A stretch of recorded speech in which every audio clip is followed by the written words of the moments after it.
Today I'm going to be talking about how to extend the life of your plants into heat and humidity. When the season of tomato plants is coming to an end, what should you do? So the first thing I do is that the plants were taller than this, but I go in there and I trim the tops off.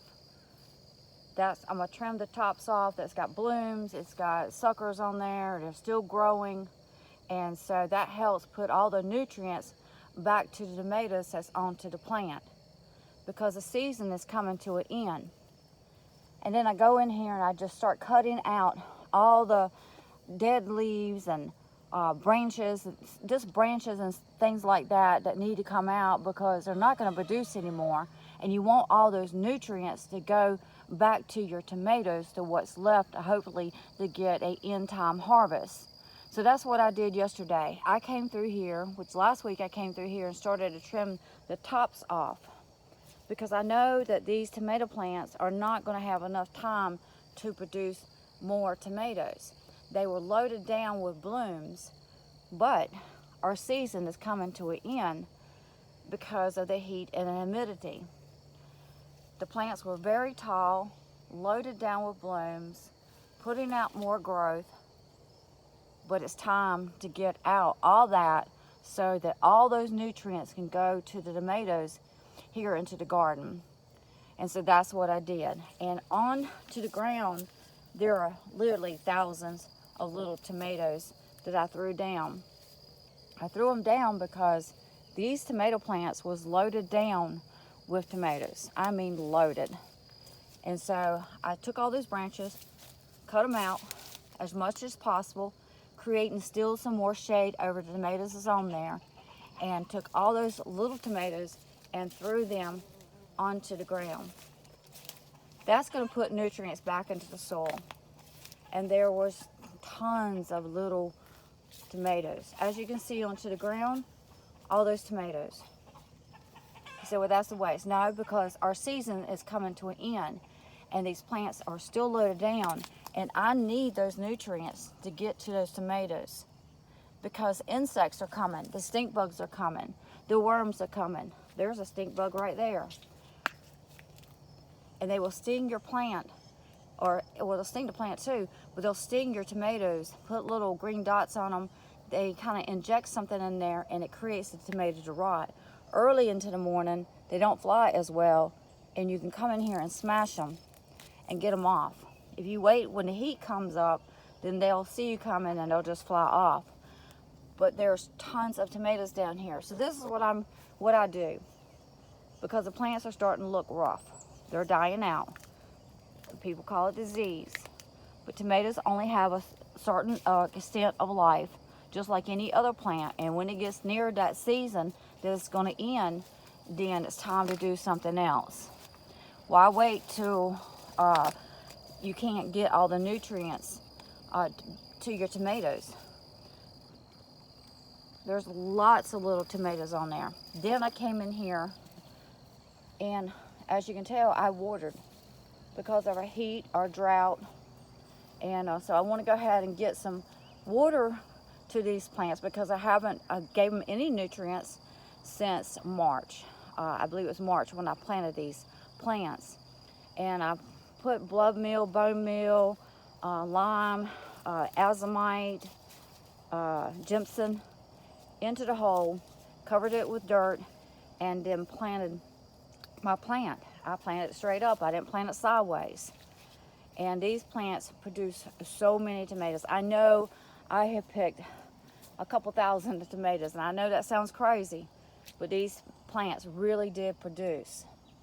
And there's no sense letting those little tomatoes grow onto the vine when I know that they're not going to make it. They just don't have enough time. The plant is going out, and it's time to get them out. Now into the greenhouse, the plants look great because they're covered with a shade cloth, and that protects them. Usually into my greenhouse, I can have tomatoes grow 6 more weeks. Sometimes, last year I had them 6 same plants planted at the same time, growing 6 more weeks, and still got tomatoes off of them until I decided to take them out. So shade cloth does help, when you're dealing with a lot of heat and humidity. We're into July, so it's time to do something different because the heat is kicking in. We're into summer. This is July 4th. So July 4th, we all know, if you're living into the southeast coast, that you're going to be having a lot of heat and humidity. Yesterday, I even went in there and took out some plants. I want to get those plants out. I took out the small ones. I looked at the plant and I was like, you know what? Just get it out. Let those nutrients stay into the ground. And that's what I did. So also, it's giving me enough time that these leaves can just fall off into the dirt and into the soil, and I can just let them deteriorate and put nutrients back in the ground. Now, some people don't do that, but that's what I do.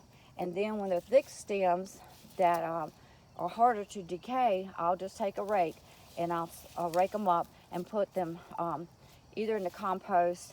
Most of the time I just throw them into the woods. So now all I'm going to do now, the only thing I can do, because we're in July, if I want to get another harvest, and I gave away like 2 5-gallon buckets full of tomatoes yesterday, canned tomatoes yesterday. So, you know, we all hate to waste, and we hate it and see the stink bugs. They're just going to sting them, and so the only thing you could do is try to extend the life of these plants by getting the blooms off, get the suckers off, get the growth off, and push all those nutrients back to the tomatoes that's already on there. And then you'll have a good success, because disease will take them out. A lot of people call it disease. It's just that they're getting to the end of their cycle, and tomatoes like it when it's cooler. I'm stepping on tons of tomatoes here that I threw to the ground. But I've got to come in here and get these stink bugs under control.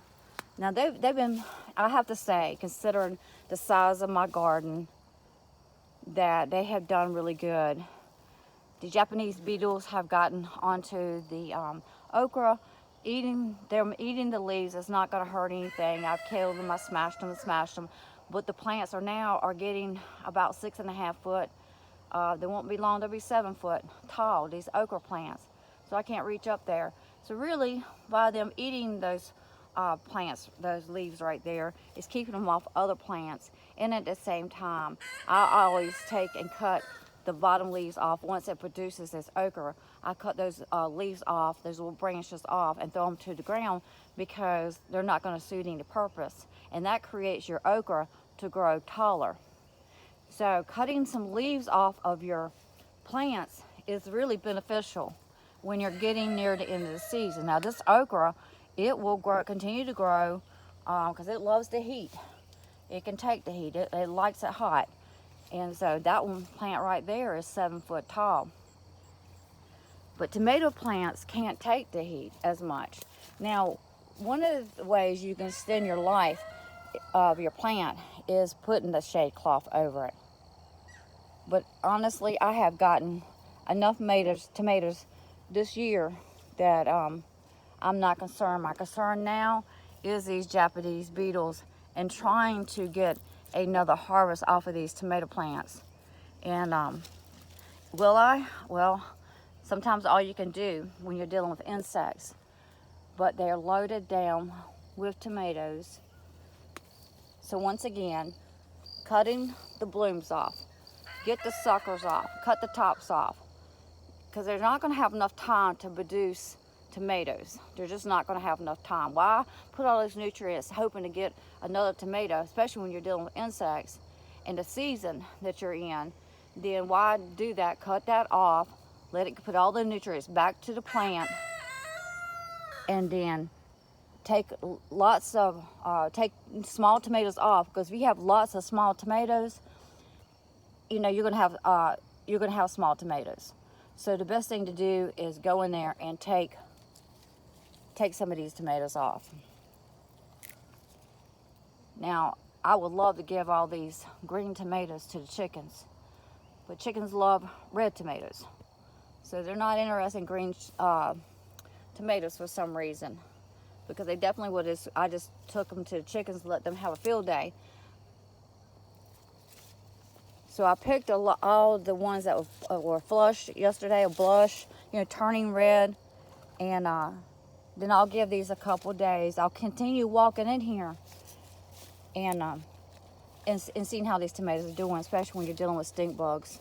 Because if I see that the stink bugs are winning the battle, then I'll just go ahead and take these plants out of here.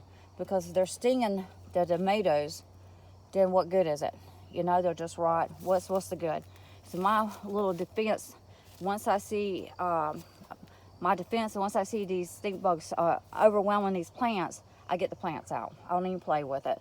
I take my tomatoes, most of my tomatoes that begin with, because of our season here, the way our weather is, I go ahead and pick these tomatoes green if I'm going to can, because if you're going to get a quantity, and they say it can affect the taste of the tomatoes, but when you are canning and they turn red, you know, I don't never have a problem with it. This is how I get my quantity of tomatoes that I want for the year, for the season. And plus I gave tomatoes away, and so I just want to get my quantity. And so I have to pick some of them green to go ahead and get them ripen up, because I'm telling you, these plants were loaded. When I say loaded, I mean they were just loaded down. But guys, if you're concerned about your tomato plants and you see those beautiful tomatoes on there and you want to get some of them off, hoping to get another harvest, and maybe you're dealing with the insects, maybe you're dealing with disease, heat and humidity, try cutting the tops of your plants off. There's no sense in those plants continue growing, and when they're they're going to die anyhow. If you had a shade cloth, it would extend it, but still, all plants are seasonal. They're going to have their life expand, and that's just the way it is. And so we need to just enjoy them, take very good care of them, and we will get a super great harvest by doing that. Like that plant, that's a Roma tomato, and so I'm going to try to get, and I don't need any more tomatoes, but can't stand to sit there and see tomatoes onto you know, it's hard taking all these little tomatoes off and throwing them to the ground. But that's what I needed to do, so I can push all the nutrients to these tomatoes on the bush, create them to grow bigger, and go ahead and get them out of here because of this critter right here.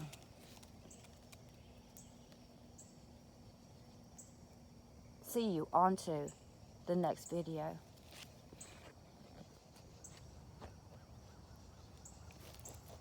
Early in the morning, you get them.